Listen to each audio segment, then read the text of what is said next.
You are listening to episode number 53 of the Secondary Science Simplified podcast. I cannot believe it is almost the end of 2022 and the first year of the podcast. Time really does fly when you are having fun, and that's exactly how I wanted to end this year of the podcast episodes with you, with a guest interview that I knew would bring the fun. So for today's episode, I interviewed one of my best friends, Lauren Tingle. Lauren is a former high school counselor turned content creator and curriculum writer. She is the high school counseling hype girl behind Counselor Clique, and she helps other high school counselors energize and breathe life into their programs through creative and engaging counseling resources. She's also the host of the podcast High School Counseling Conversations, where she brings value and fun in high school counseling, and you will see that in this episode. We cover some school-related topics, of course, like what it's like to be friends with your coworkers, because fun fact, we worked together for a few years, and also how you can partner with the school counselors in your school to best serve your students. But knowing that most of you are listening to this on winter break or going into winter break and you have time off, we just wanted to talk about life too. So we discuss how to rest and recharge in your time off, how to serve future you with a few life hacks, and we each share 3 things that are quote unquote saving our lives right now. 2 of the 6 things will most likely surprise you because I will say they surprised me. We talk all day, every day, Lauren and I do, and we still manage to surprise each other with some of our answers. And it's making me smile just thinking back to this interview and this conversation, and I hope you will find that it makes you smile at some point too while you're listening. So without further ado, let's dive in to my interview with my dear friend and the school counselor behind the Counselor Clique, Lauren Tingle. This is Secondary Science Simplified, a podcast for secondary science teachers who want to engage their students and simplify their lives. I'm Rebecca Joyner from It's Not Rocket Science. As a high school science teacher turned curriculum writer, I'm passionate about helping other science teachers love their jobs, serve their students, and do it all in only 40 hours a week. Are you ready to rock the time you spend in your classroom and actually have a life outside of it? You're in the right place, teacher friend. Let's get to today's episode.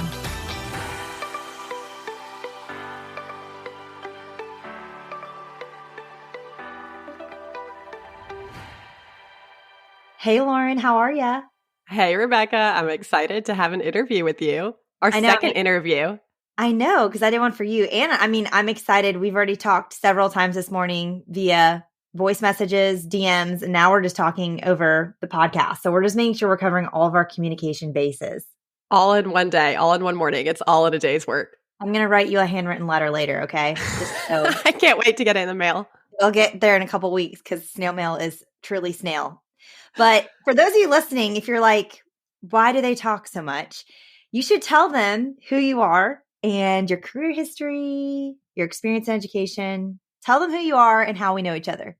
I would love to. I am Lauren Tingle. I am on Instagram and all the places as Counselor Clique. I am a former high school counselor of almost 10 years. I worked in a large public school setting, the same school my entire career.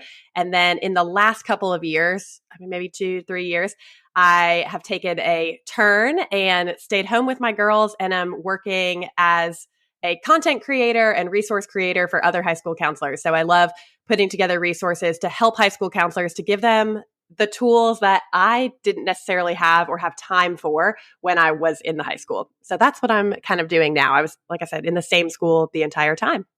Well, and you had a crazy last year in the classroom because your last year was the pandemic year. And then for people listening, you were planning to go to back to the classroom when you had your second, but you couldn't get a daycare spot. Right. That was a quick decision. It was never anything I planned on. We made the decision, thought about it on Friday, and on Monday I was on the phone with my assistant principal saying, I never expected to make this phone call, but here I am. Because, short backstory, daycare said, we don't have a second spot. You might want to start looking somewhere else. And then I thought, if I have a newborn and a toddler at home and daycares are closed and we're doing this again in the fall, I don't think I can be a good counselor and a good mom. So, right. And then I also had the realization that I can go back whenever I want. And when it's time to go back, I will go back to being a high school counselor. Like, best job in the entire world. I'm still obsessed with it. Well, and I am so grateful because now we are on the same work schedule, aka work during nap time and mother's morning out time. And so we get to talk all the time. And okay, so we got your career backstory. Tell us our friend backstory. How do we know each other? Yes. Well, we are best friends now because somebody told us that we should be roommates together. When I was finishing grad school, you were finishing undergrad, and it was like multiple people were coming to Right. both of us saying, "Hey, I know this girl looking for a roommate. I think you'd be friends." We became friends, we became roommates, and then we became coworkers, which is really fun. I think Yes. the people of the internet, when they see us like tag each other and stuff, I know they don't always realize that we were roommates, like living and working together, probably doing everything short of carpooling to work together. I'm surprised we didn't do that. I mean, we really did everything. So, yeah. So the context is people kept saying we need to meet each other. I got a job at this high school. We decided to live together. A couple months later, you got a job at the same high school. So then we got to be coworkers. Plus, we were roommates. You delivered my wedding dress on my wedding day. Like, that's how close we are at this point.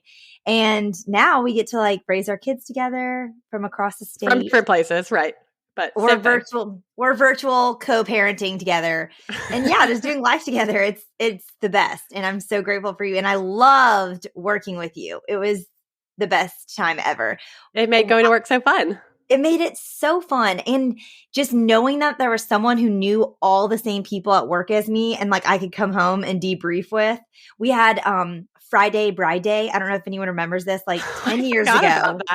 TLC may still be doing it if TLC is still a channel. I'm not even sure because we don't have cable. But TLC used to do Friday Bride Day, and they would do Say Yes to the Dress marathons. And we would get home from work and just lay on the couch and watch Friday Bride Day and like talk about the week. And then we would rally and go to the football game together. And that was just so fun to know the same high school students, know the same coworkers, and get to do all the things together. It was awesome. Yeah. And I would say too, we were on opposite ends of the school. Like your classroom Right. was as far from any other place in the school as possible. So it's not even like we really saw each other that much during the day, but you know, I always had someone to sit with at faculty meetings. I always had someone to like text, like, did you just hear that at this meeting? I can't believe we're sitting in this PD together, but well, we probably were sitting together anyways, but you know, just being in the same building and knowing the same people, I think is a fun point. Like fun. You would understand the things that were stressful or the things that were annoying, and you just have someone to debrief with. Well, and there was this one dark day for me where I had a bad latte from Starbucks. And I'm going to tell this. I'm not telling all the details because I don't want to lose followers. But long story short, I had to SOS text you to come cover my class because I was and that's what exercising some demons from my body in the bathroom, and it was a tragic day. So I'm just, if you're yeah, I was just going to go say, ahead. I'm not even a teacher, but like I know that SOS distress signal when I hear it. So I'm going to run across the building and help out a friend.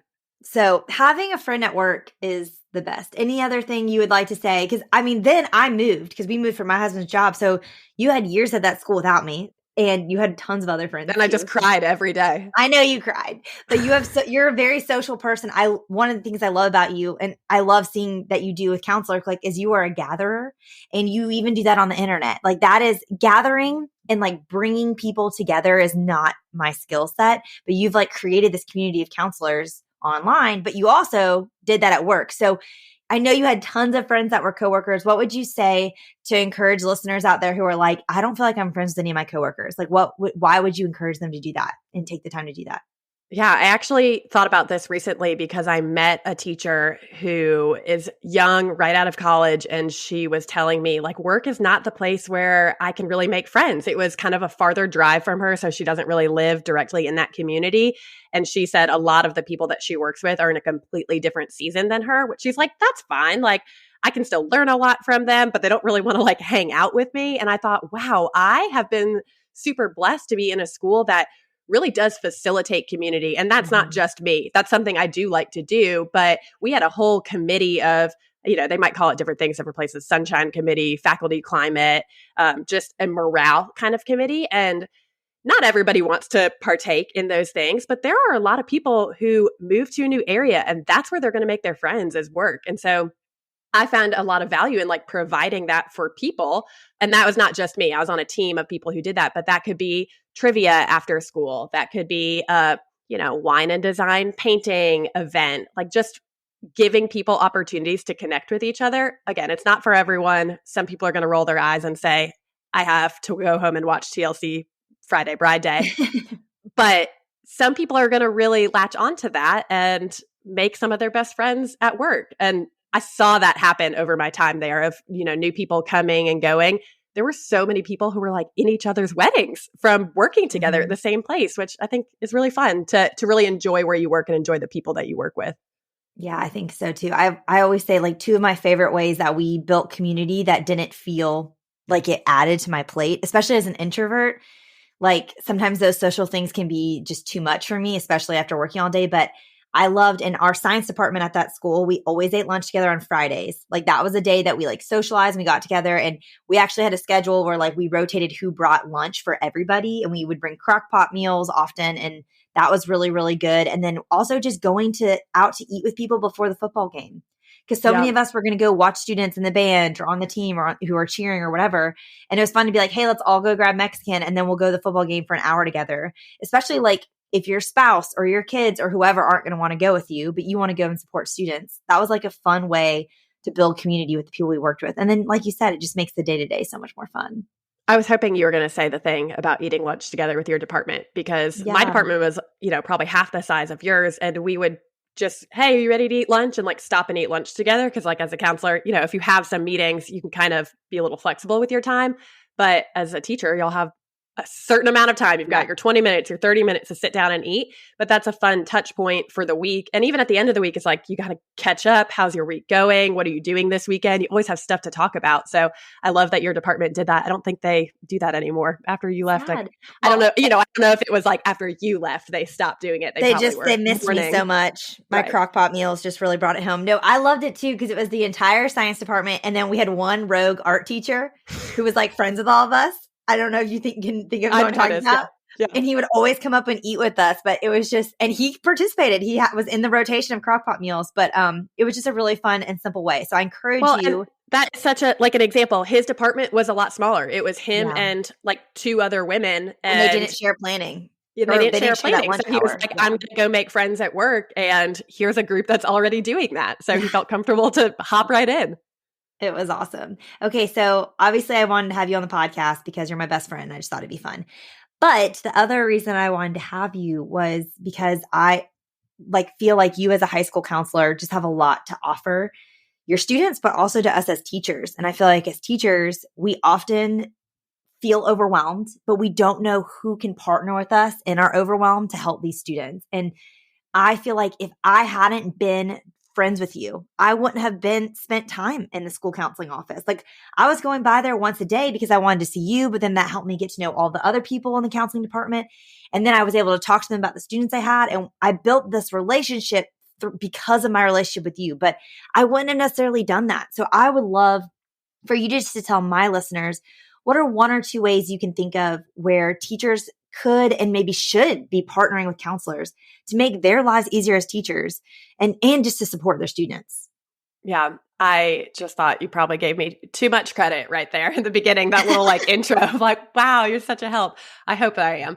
I would say I was thinking about this ahead of time, this one in particular, because of that. Like when you have a friend in that department, and I was thinking of our counselors that I worked with in general, when people were connected through other relationships in the school, you saw those people come down. And so whether that is they worked closely together with a classroom lesson, they just had this background of a friendship, you saw those teachers come through the office more. And then you saw those teachers benefiting from the counselor's services because they were just making their faces known.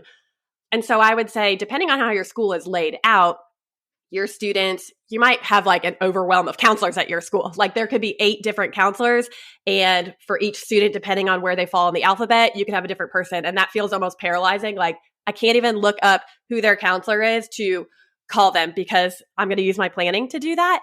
Right. If you have a counseling team that can put something together, or maybe you can make a quick little cheat sheet that you can have by your phone, that you could have the alphabet listing, like I was CL through GA, last names, and my phone number right there. And so if you could see that breakdown, that's a quick way to make sure that you have somebody on call to reach out to. But also, if there is a counselor that you just connect with, use them as a resource. Don't feel like you have to only talk to the counselor that like works with that student. Yes, ultimately they're going to pass them off probably just so that everyone's workload is the same and that counselor probably knows that student already. But if you already have a relationship or there's someone you're like, okay, I want to be friends with that counselor, they will be a wealth of resources to you, from consulting, from referrals in the school, outside of the school, to different community resources, to emergency crisis situations. I mean, that is probably the last thing you want to deal with as a teacher, like a mental health crisis on a Friday afternoon as you're walking out the door. But it happens, and you need to know who you're going to reach out to handle it, because that's not in your scope of work, and it shouldn't be. You should be giving that to the counselors who know how to do it and want to help you and help the student. So if you just go and make yourself known, introduce yourself, have a person that you know you can call on if you have a quick question, but also like a counselor there in the department that you can trust so that you can help students. Like, take something off of your plate just by having a friendship with somebody, I think. Absolutely. I talk about that in my secondary science simplified course. I'm like, go over the summer, because the counselors are usually there. Like when you're cleaning out your room, just go pop your head in the counseling office, see who's in there, bring an extra coffee just in case someone's there, just to make an introduction, put your face to a name. And then that just starts that relationship. And I think sometimes we think that we're going to be burdening counselors, and so we don't want to like put more on your plate. But I don't think very many teachers are taking advantage of partnering with counselors. So it's not like there's 100 teachers going into your office all the time looking for help. And so it really does differentiate you if you're making the effort to go to the counselor and build that relationship. Totally. I feel like we both win because we're both here to serve and help students, and we can do that better when we know each other, and then we know students better. Yeah. And I feel like with students like that I've had behavioral issues with or discipline issues, I mean, it's always about so much more than just me and them. It's never really about me. It's never really personal. They always have something else going on in their life. And I think oftentimes if there's a behavior issue, we're quick to be like, I'm going to call admin and get them removed, send them to ISS, whatever it may be.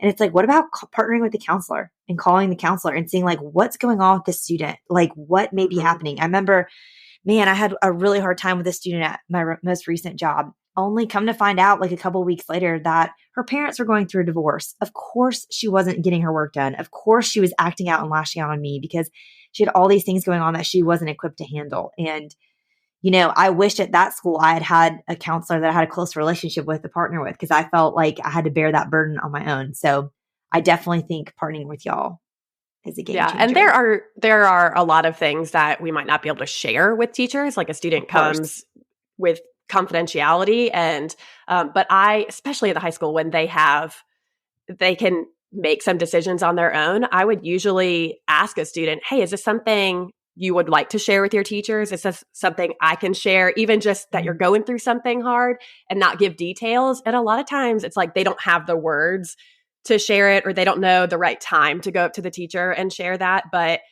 they're like, yeah, actually that would help if they just knew, like, give me some grace, or let me come down and talk to somebody when I need to.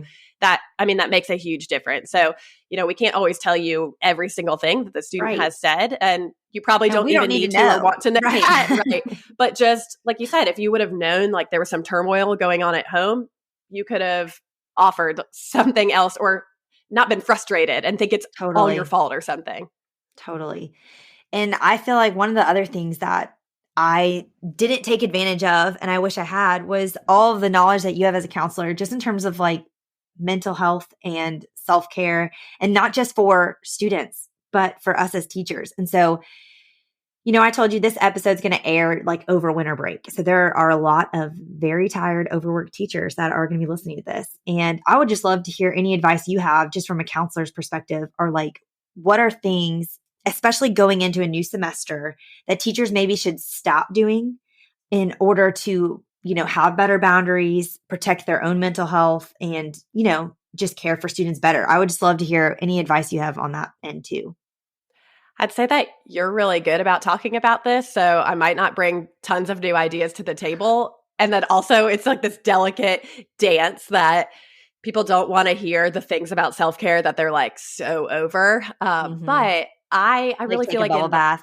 yes. I'm not going to tell you. I mean, you could do that if you want, if that is your self-care. But like Dude, I sometimes love to baths. me, going and getting a manicure is relaxing. I don't want to talk to anyone. Like the things that I have to identify for myself that energize me are being alone and recharging, because you're an introvert, I'm an extrovert. I have to force myself to go and be alone and recharge myself because I'm not going to choose that. But I realize, okay, I'm drained because I haven't spent time alone. So I think identifying your places that drain you and identifying places that energize you would be a good self-reflection, maybe while you're over the holiday break, the winter break, and do more of that. Obviously, like it sounds silly that I'm telling you that, but unless, if you're just going to keep go, go, go, go, it's so easy to do that around the holidays. I want to do the fun things. I want to visit with family. But if you know that you need to recharge, look at your week and plan ahead of time and say, okay, we're going to our in-laws' house for 4 days.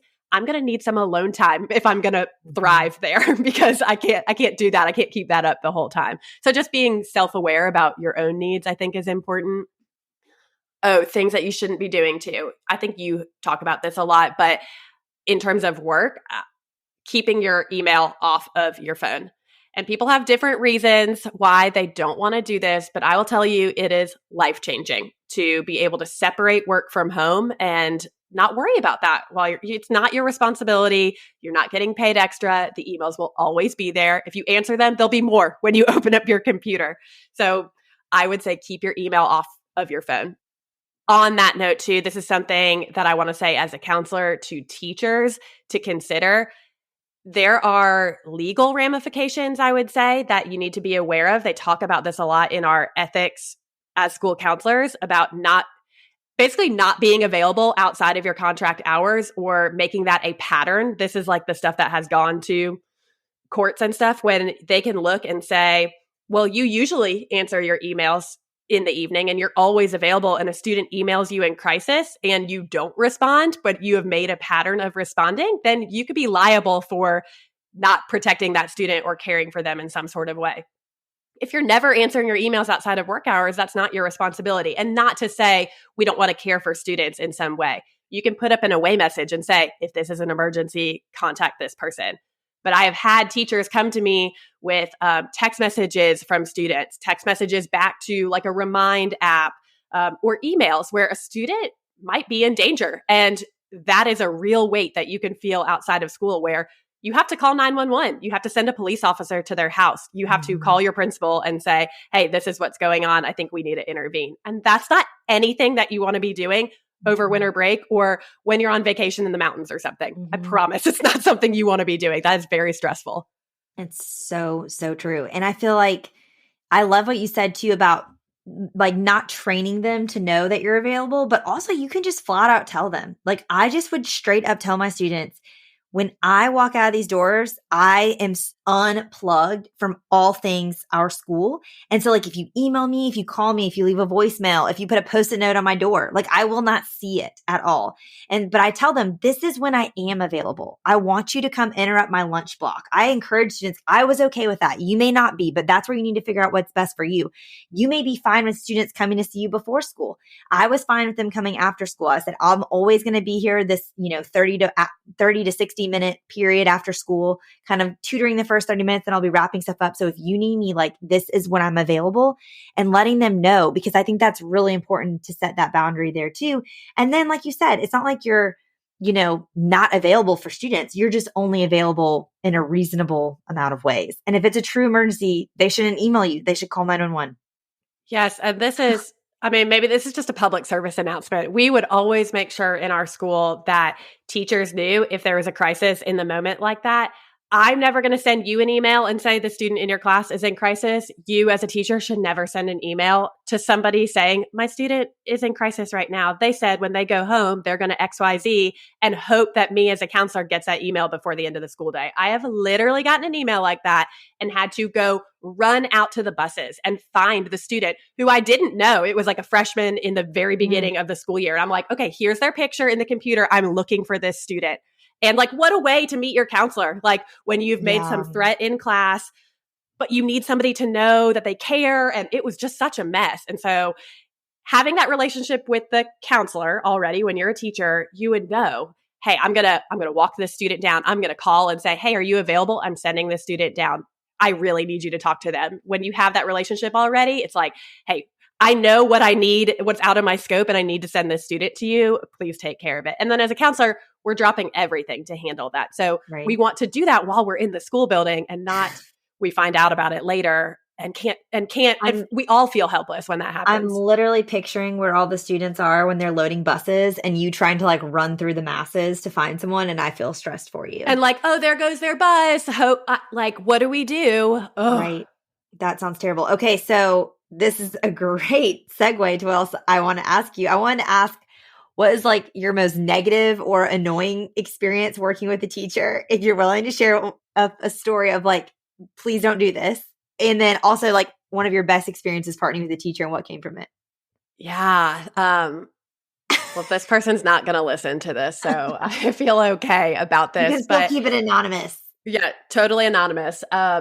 I would say one of the worst experiences I had was in my last year in the school that I was in.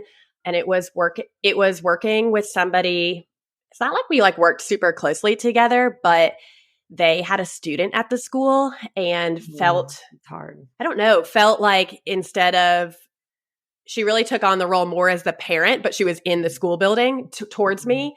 And we just didn't have a good relationship. And which actually like really frustrated me and made me feel like I was not competent. Like I was like, I have good relationships with everyone else in the school. Like, is there something going on like between us that like I didn't notice or like that I could have done better? I was really second guessing myself in how well I could do my job.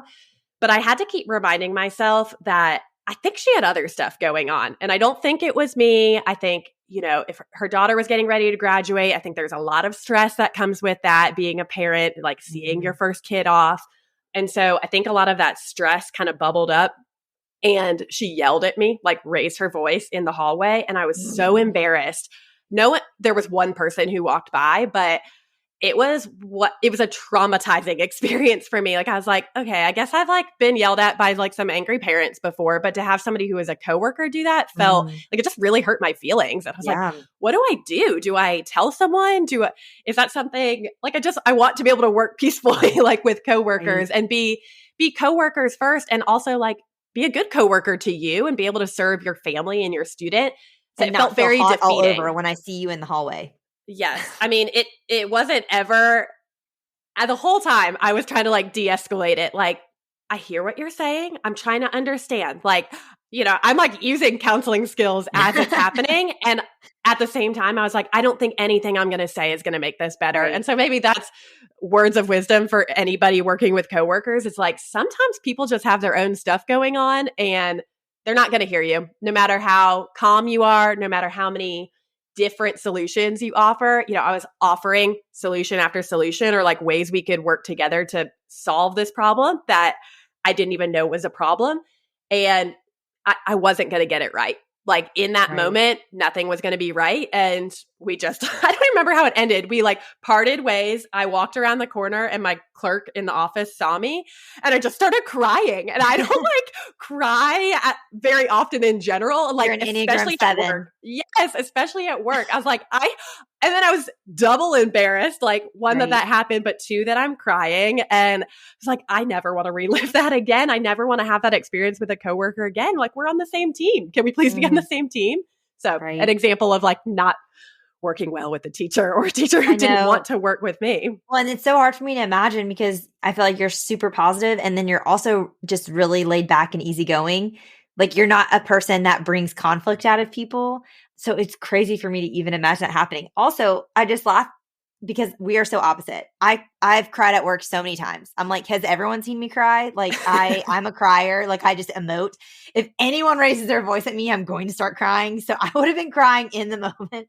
But I panicked in the moment. Like I was very blindsided that it happened. I was literally walking back to my office and like, there she was. It's like, oh, you're angry. Oh, I didn't expect Did that. you ever follow up and like do anything, or just were like, let No. it be? After that, I was like, I want a paper trail of every conversation we have, Right. in That's case really she's wise. going Yeah. to be angry about something. Cause I think she was angry about something that I don't even remember what it was about, but I thought if I can be clear in what she needs help with, and I can say, this is how I'm helping, and have her clear expectations written down, I thought at least we could move forward from there. And it was first semester, so I guess we had to like see each other a little bit. But again, she was like on the other side of the school. It's not like we ran into each other or ran in the same Right. circle. So like physically, I didn't have to see her that much. And I just made sure that I actually talked to the student a lot more. Like I was like, the student was very pleasant. We had a good relationship. So I was That's like, great. well, I'll just work with you. If you have questions, please Right. come to me. Right. Well, I think you still did the right thing of like when you're dealing with a volatile coworker or a parent of a student, just I love that you asked lots of questions. You were trying to de-escalate the situation and like you were trying to ask like what do you want from me? Like do you want me to offer solutions or do you want me just to like hear like I'm here for you? And then you offered solutions and she didn't take them and then instead of just still like pushing, you were just like I'm going to remove myself from the situation because Yeah, some I people don't think I think like walked away like I'm just not yeah, listening to you you weren't anymore. dramatic. but It but wasn't I, like I a still scene remember from how One it Tree ended. Hill where every argument they've ever had in One Tree Hill, it just like they just in the middle of the Part argument they just ways. like remove. And I remember watching that when I was dating my now husband and being like, I can't imagine in an argument like just in the middle of it, just stepping back and walking away and like just letting the dramatic music play. Like that would never happen Yeah, in I real mean, life. if there would have been dramatic music, there would have been a soundtrack to this conversation. So if anyone was watching, Well, no one was really I'm watching. So if they would have, it was terrible. I'm sorry you experienced that. So anyone listening, don't yell at a counselor or coworker in the Don't yell at hallway. anyone. It was And like, I was like, are we adults? We're talking, like, let's talk like adults. Come on. also, I feel like if you are ever a part of a conflict where you do damage to another person, like oftentimes out of the conflict, I know that I can do this. Like when I have space, I realize like I shouldn't have done that, right? Like humble yourself and apologize. I feel like that makes, a big difference. I know you didn't Yes. experience And that, I have but been a part of I remember in particular, this administrator. I was in a meeting one time with this administrator, and it wasn't towards me, but he was getting heated. I could tell he was getting frustrated with a parent that was in the meeting. And he and the parent must have had some beef, and they were kind of starting to raise their voices at each other. And then after the next day, I didn't think anything of it. I was like, people get mad, it's whatever. And the meeting was over. But the next day, he came to my office and he apologized. He was like, I'm sorry you had to see me that way. I reached out to the parent and I apologized, but I wanted to apologize to you in case that made you feel uncomfortable or really awkward and you didn't want to be there anymore. And I thought, wow, what a humble leader. He is like, yes. essentially over me too. And he was a leader in that meeting to come back later and say, hey, I know you weren't even really involved. I don't know if you felt this way, but I want to make sure that I apologized for the tone that I had and the things that I said. It's like, wow, That's I really awesome. appreciate that. I love that he did Good that. guy. Okay. So now let's talk about a positive experience you had partnering with a teacher so that we can end this on a positive note. Please, please. I would say it's just maybe like in a general, there were so many great teachers that I worked with at this school. And I would say the best ones were the ones who were just open to our counseling services. So whether that was Mhm. letting us come in the classroom to do a lesson, having an open door of communication to say, hey, my students are really struggling with this. Do you have a resource that could help with this? Ones that were flexible. I know that's really hard for teachers to be flexible. They're Mhm. flexible all the time with fire drills and state testing and the Spirit Week. PSAT and career day. There are so many things that you're already having to give up your teaching time for. But the best teachers see when their student has a need and they're okay with them, honestly, like missing class for a little bit to work on those skills. So if I had an anger management group or a grief small group, I would tell teachers, hey, they're going to miss 20, not tell them, ask permission, but they're going to miss 20 minutes from your class once a week. And I'm going to do that in this class and a different one. So it's not 40 minutes from your class, but they're going to be working on skills so that when they come to your class, they can focus because I don't know if you know, but their mom just died of cancer. And so if they can have a place to process that, they can come to your class ready to work. And as a counselor, when I would explain that value to teachers, all of a sudden they'd be like, oh, okay, that makes sense. They're not missing my class to go play computer games or something. I don't, it's not useless. Right. It's actually purposeful, and the best teachers are understanding of that, and like, let me do my job so that you can do your job. And then students are better focused and have better skills to work in your class. I love that. I think, yeah, there's just so many things that you guys offer that I know that I didn't take as full advantage of as I could have. And so I'm all about like encouraging other teachers to do that because, yeah, I mean, our students need those skills. And I think now that I'm an actual parent of children that will be students, I'm like, man, I want my students to have that whole experience. Like if they need to miss part of biology class to work on, anger management skills, because they need that, then I want them there. That's the most important thing. So that they're a whole, well-rounded human being. Yeah. I hate to say this, but I knew the teachers in the school who, when I knocked on their door, they would make a big deal that I was there, like I was interrupting their class and I was a burden. But on the other hand, I knew the teachers who were very welcoming and who like had a smile on their face when I came to the door. I wasn't a burden to interrupt because I was going to help them or a student in some way. And I mean, it's really, I hate that there are people who I already have that assumption about, but when you work alongside someone for years and years, if they're constantly acting like they don't want to talk to you, like I'm going to avoid them and I'm going to go with the people who are easier to work with. So not that means I'm going to interrupt your class all the time, but you're probably going to get more services for your students if you're an easier person to work with. I hate to say that, but I think it's true. I mean, it is true.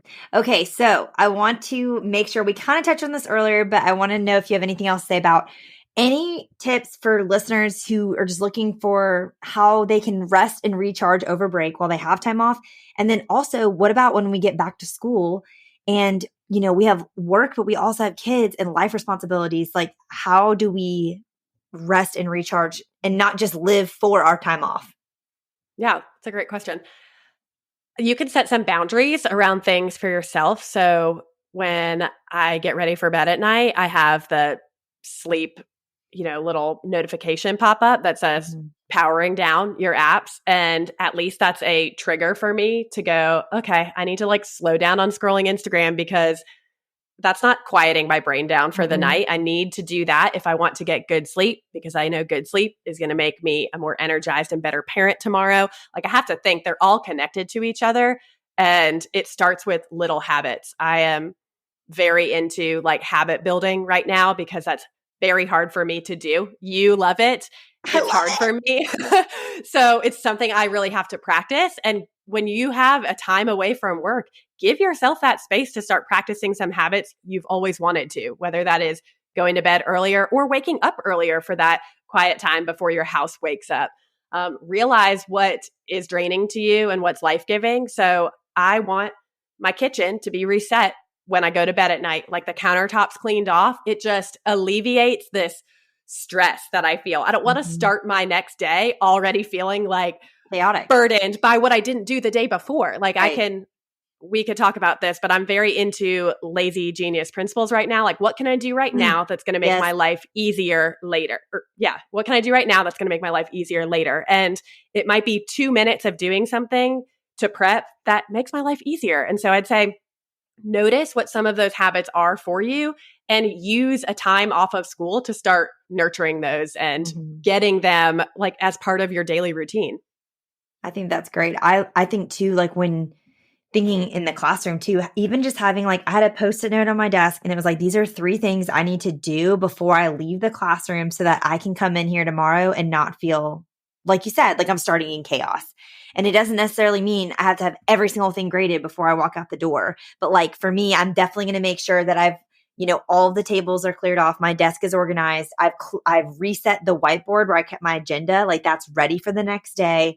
And I like to have my, my bell ringers ready for, the next morning. Cause that'd be like the very first thing. But even just making a small list like that of like, what are the things I need to just do right now? Like you said, like, so that then you can go into downtime. Like I have the same thing on my phone. It has to shut down so that I can start actually falling asleep, is I have to quiet all that other stuff first. Yeah. I would also say especially if you're not an organized person, I'm going to show you this on the video right now. I have started doing an ideal week, like a time audit of my week. And so I start and I put things, you could do this on a Google Calendar, you could do it physically writing it down, but I start with the things that are non-negotiables. Like I have to drop off my kids at this time. If I have appointments, I have to be there at this time or leave my house at this time. And then I work in the other building. things. Yeah. Yes. And then I work in the other things. And instead of putting work on there, I put the tasks that I want to accomplish during this chunk of time. And so it helps me feel more accomplished, and it actually helps me step away from work easier because I'm like, look, I did what I was supposed to do. Before writing down this time audit, I would always feel like there was more to do. This has been able to help me rest outside of work because I checked off the 3 things that there is always more to do. And I recognize that, but I can rest when I'm away from it because I have more time tomorrow in that chunk of time for the next 3 tasks. So that has really helped me. I love that. I love just seeing you using a chart. Just makes my heart so happy. It's like I haven't taken Secondary Science Simplified, but I'm sure I'm using some of those time tasks, and I'm getting more organized because of being your friend. I love a chart. Okay, so this kind of leads to our second to last question, because then I got to do my last question that I always do. But you had this idea, and I'm excited to hear what you have to say, and I'm excited to say what I have to say. But I want to know the 3 things that are saving your life right now. Where did you get this idea from, by the way? I like it.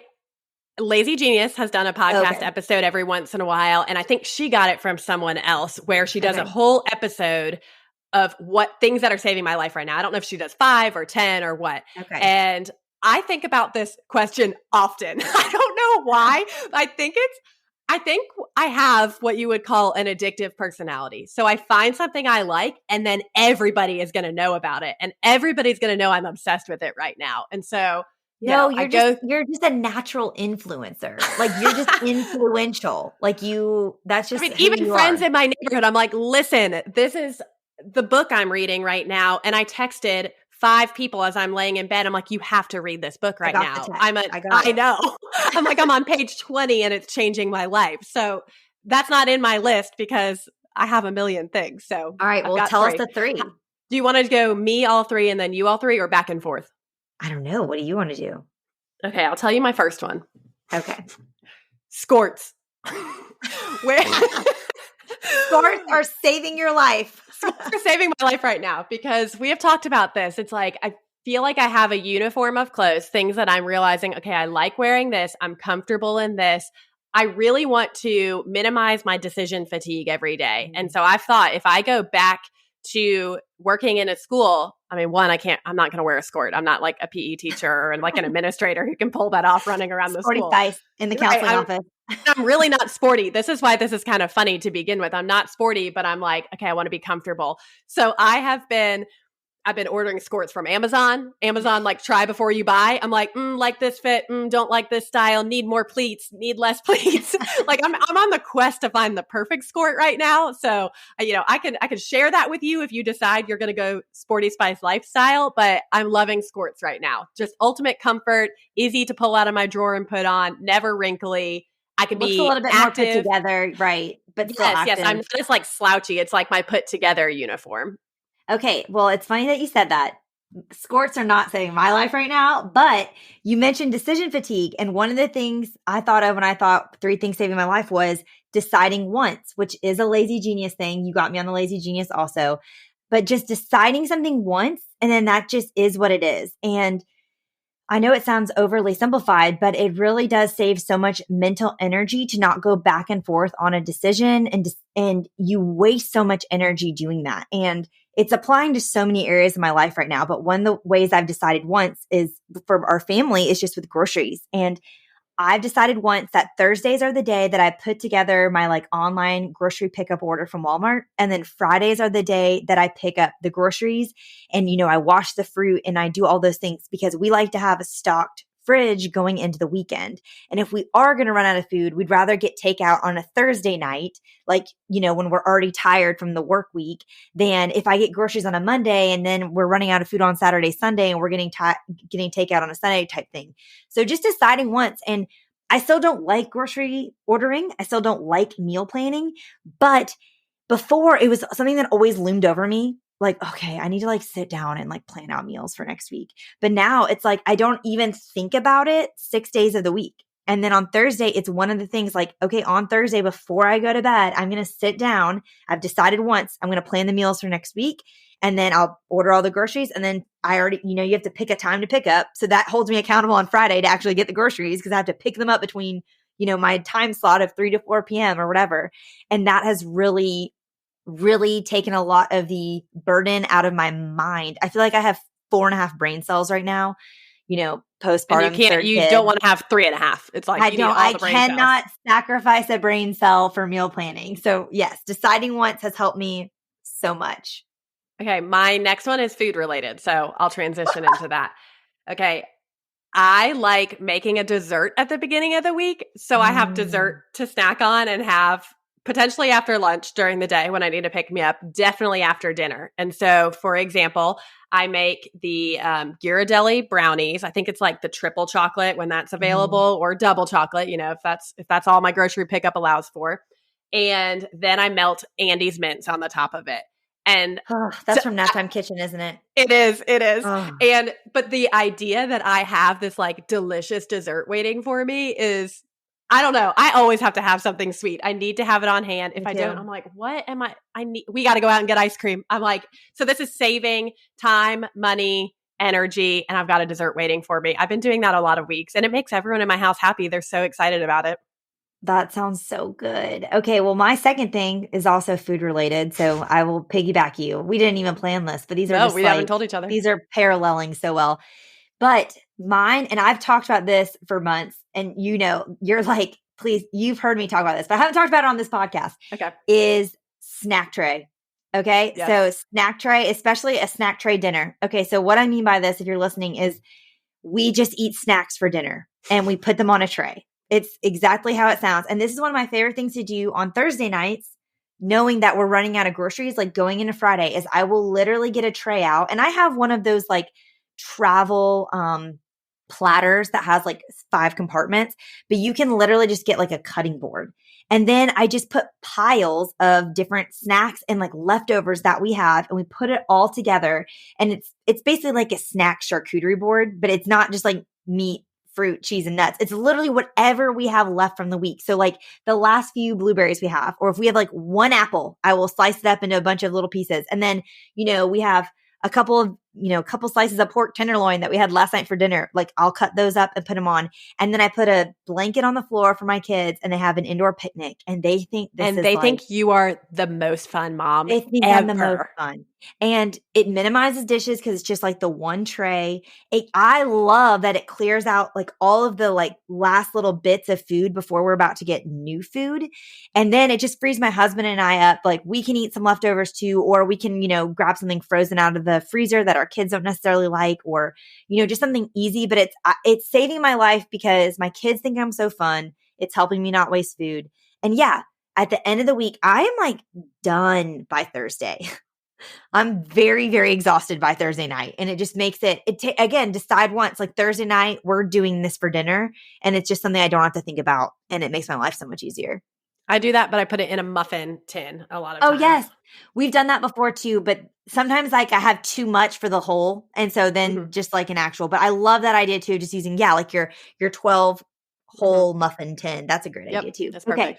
Hit me with your last one. Okay, my last one you're going to love. I think it's probably going to be saving your life too. There is a new season of Survivor on right now. Wow! We love Survivor. I love the cast right now. If you're a Survivor fan, you know what I'm talking about. They've got fun stories. I don't know who's going to be the villain yet. If you're not on the Survivor train, I'm here to tell you, we're leaving the station. It's time to get on because I have rallied. We have a group text and we're talking about Survivor as it's coming on. It is if you're a millennial and you're like, well, I remember Richard Hatch from season 1 when I was in 5th or 6th grade. It's a different game now. You got to get into this. Go watch on Amazon Prime and catch up. If you're like, where do I start? There are 40, this is 43, season 43. I always tell people start at episode 20. That's what I tell people. That's what I was going to say. Start at episode 20. Are so different. They're almost like archaic in nature. And they don't fit your TV screen at that point either. 20 is a really good season to start with because it's like the best characters from those first seasons, and then work your way up. I started when I was on maternity leave with my first daughter, and y'all, I watched a lot of Survivor during that time. I'd watch one season during the day when my husband was at work, and then we'd watch a different one together in the evening. If we've seen them all. It is a fun thing to do together with friends or your spouse or partner. It's not stressful. It's clean. Like you don't have to worry about, it's not like Game of Thrones or something but right. I love that too. And by the time this airs, I bet the current season might be over, but they can still go back and watch it. I remember I've watched every season of Survivor literally since I was a child. And when I was in college, my mom would record on VHSs the Survivors so that when I came home, I could watch them. That's how long Survivor's been around. And I love that. Listen, it used to be you and my mom who were the only people I knew who watched Survivor. And I would make fun of you and my mom. And then just this new wave came through. It was a new fandom. I didn't realize so many people. I think COVID helped because there wasn't any sports. And so that's what got my husband on board because now he watches with me now because he didn't watch COVID. It before? He would kind of if I had it on, he would listen, but he wasn't that engaged with it. But now he watches with me. And one of our favorite things is if someone is visiting us from out of town and staying the night, we will make them watch Survivor with us. And then this is our activity for the evening. Yes. We've made disciples of Survivor. I've never told someone to watch Survivor and they watched it and they were like, I hate this. They become fans for life. I love that. It's so true. So if we're going to turn your listeners into Survivor fans, all of them. I love it. Okay, well, my last thing that's saving my life, and this is as unrelated as squirts, but and you're gonna be freaked out, but it's beef liver enzymes. Okay, let me tell you how beef liver enzymes are saving my life. You're really gonna have to win me over on this because this doesn't seem like something I would care about. Okay, so but the listeners may not know, I have a lot of stomach problems postpartum, and it's happened, my second and third children are both biological. My first is adopted. So after both of my last two children, this has happened. And it's just my body can't figure out how to work again after all my organs have been shoved up into my rib cage for 9 months.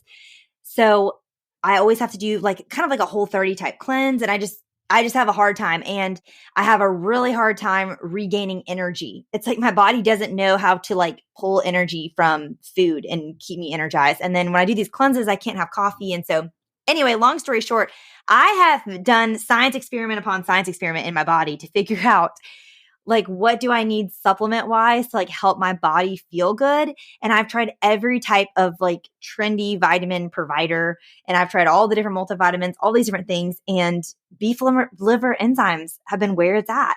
Where do you even get those? What is Amazon? Duh. I would not try anything I couldn't prime and then return at the UPS store without repackaging. But could you return those if you didn't like those? You used them and then you send them back? I haven't tried, but I feel like I have such a good relationship with UPS and Amazon at this point that they would let me. But I didn't need to return because I was in. You love them so much. But basically, you can do a lot of research into it, but your liver is an organ that, is processing a lot of these things. And so beef liver, specifically is really, really concentrated with a lot of the vitamins that we need. And so the best source would be to actually eat and cook an actual cow's liver. But since most people can't stomach that because it's extremely irony in taste, then they found ways to kind of dehydrate it. It obviously, anytime you dehydrate anything and put it into a pill form, it's going to lose some of the nutrients, but it's still you're getting 2,000% of the vitamin K you need in these little capsules. Long story short, I'm not going to give you a sermon on beef liver. You can Google it yourself. You already have liver enzymes. And I think it's called ancestral supplements. Link it in the show notes for the people who do want to try the We'll link it in the show notes. Enzyme. It's not an affiliate link, so I don't get any kickback for you taking beef liver. But it really has, I'm not kidding. You cannot take it at night. I used to take all my vitamins at night because they'd give me an upset stomach. So I take it at night so I could sleep after. These wake you up. And so I have to take them in the morning, but it's been awesome, especially since I haven't had coffee in the last month or so. So it's just I drink my little cup of tea and I got my beef liver enzymes and I'm ready to rock for the day. And it doesn't upset my stomach. That again, that's one of my problems. That's the purpose. Yeah. I've been loving it. I feel good. And like Better I was quality of having, life, it sounds like. yes, my nails and my hair are all really good too. I'm not having to take like an additional collagen supplement or anything like that, like I used to. So I'm here for the beef liver enzymes. Okay. There you go. So let's rein it back into the topic of this podcast for anyone who is still hanging into this conversation with us. And I got to ask you my final question. I always ask all my guests one way you've simplified your life recently. And I know you've shared things that are saving your life, but like make it specific for the name of the podcast, Secondary Science Simplified. Have you simplified in your life recently that's changed your life? Yeah, I'll tell you something I did this weekend to simplify my life. I used two lazy genius principles. I batched and I did something that would make my life easier later. I made muffins, tons of different muffins, two different types, but lots of them, bagged them, put them in the freezer because my kids one of them will eat them for breakfast. So when our mornings are hectic, I pull one of those muffins out of the freezer, nuke it in the microwave for 20 seconds, and breakfast is ready. And I don't have to think twice. Like I know that my kid is going to eat it. We're not going to have a meltdown. And I've prepared that for weeks. I mean, they will be in there for as long as I keep them in there. And it might take a few minutes, but if I'm making one batch anyway, I might as well make two batches and then pull things out of the freezer. I know you're a big freezer meal proponent. I live out of the freezer. Yes. Yes. And same now that I'm like getting into that, I'm realizing, hey, these are ways to simplify my life. And so if it's going to take a little bit of extra time to save me some mental energy or decision fatigue later, I'm going to do it. So that's what's I feel like saving my life, but also simplifying my life. Well, and I feel like it truly is like 5 extra minutes on the front end to chop an extra onion and, freeze the diced onion, or to make to double that muffin recipe so that you can freeze it or whatever. But then on the front end, you're maybe saving 30 minutes on like being able to pull dinner out and then just throw it in the oven. But it's also, like you said, it's the mental energy that you save. Like all day you're tired at school and you're thinking like, oh my gosh, I like need to rally to cook dinner when I get home. Then we still got to bathe the kids and da da da. But it's like, no, like one of those things I know is off my plate. Like I get tickled knowing like, oh, tonight's dinner, we just like pull it out of the freezer and it'll be ready to go. And I can just let it bake for an hour while I do the kids' baths, or, while we send someone off to flag football practice or whatever it may be. And I'll say I don't have like a big extra freezer like in my garage or anything like that. Like I make it work with what I have as part of my fridge freezer combo, and which causes me to look in there and use what I have and constantly be like changing things out. And I mean, I just didn't do that earlier in life enough. Like I would think, I'm single. I'm the only one eating the chili I've prepared, and now I have to eat it for 15 meals. And that I would be like, I'm just not going to make chili. And I love chili. So if I would have taken some of these principles before, where just freeze it and then I can eat it, a month later. And I thank my past self because my life is easier and more simplified.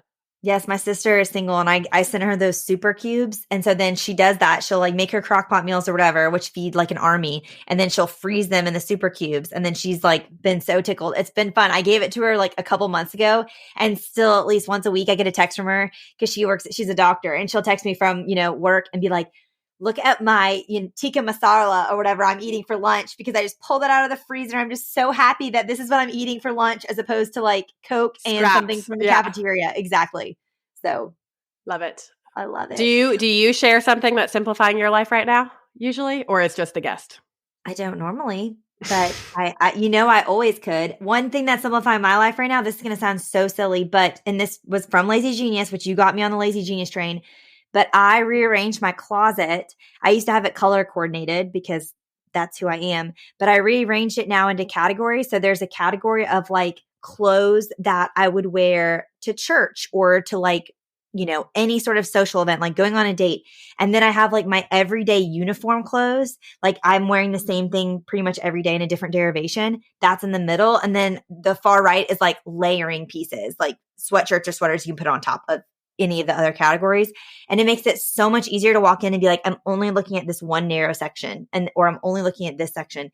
And that's really simplified my decision fatigue in the mornings too. And I was like forgetting about certain things I had because they were getting lost in the color coordination, like, sleeveless tops. I can see that because mine's colored right now, color coordinated for the most part. And I can see that how I miss things all the time. Yeah. And our closet's really tiny. We share, you could say it's a walk-in closet, but it's like a step into it closet, and we share it. And so everything's pretty squished together, but I'm excited because we're building a new house, and in the new house, I'll have more of an L. So I'm actually going to like put them on different sides of the closet. So that way Your I really life is can going to get even separate more simple. Even more simple. I cannot wait. I love to talk to my husband about all the systems I'm already, brainstorming for the new house. He's like, cool, glad that's working for you. He's Maybe literally like, I'll benefit from it in some way. No. He's like, please stop. I'm exhausted. I keep telling him I'm so excited because we're going to have our own closets for the first time. And I can't wait to pick up all of his things off the floor and put them in his closet and then close the door. He's going to be a mess. I'll never see them. I don't care because I'm not going in there. Well, seriously, thank you so much for coming. I mean, this has been our dream, is to have a podcast together where we can just talk about all of our thoughts and feelings. But I hope we made it relevant enough for my listeners that they will listen and enjoy this. But I loved our time together. This is perfect. They're really going to enjoy it, I think, as something that is easy to listen to over their winter break and maybe give them some things to think about to simplify their lives and work with their counselor as they head back into the new semester. Yes, I loved it. Well, thanks, Lauren. Thanks for having me. Thank you so much for listening to today's episode and my conversation with Lauren. As always, you can connect with her and find any and all links mentioned in the show notes, which can be found at itsnotrocketscienceclassroom.com/episode 53. And if you enjoyed this podcast, I'd love it if you left a review. They encourage me so much to read, and they motivate me to keep recording and putting these episodes out there for you, which I would love to keep doing as we start a new year soon. All right, teacher friends, that wraps up today's episode. If you're looking for an easy way to start simplifying your life as a secondary science teacher, head to itsnotrocketscienceclassroom.com/challenge to grab your classroom reset challenge. And guess what? It's totally free. Thanks so much for tuning in, and I'll see you here next week. Until then, I'll be rooting for you, teacher friend.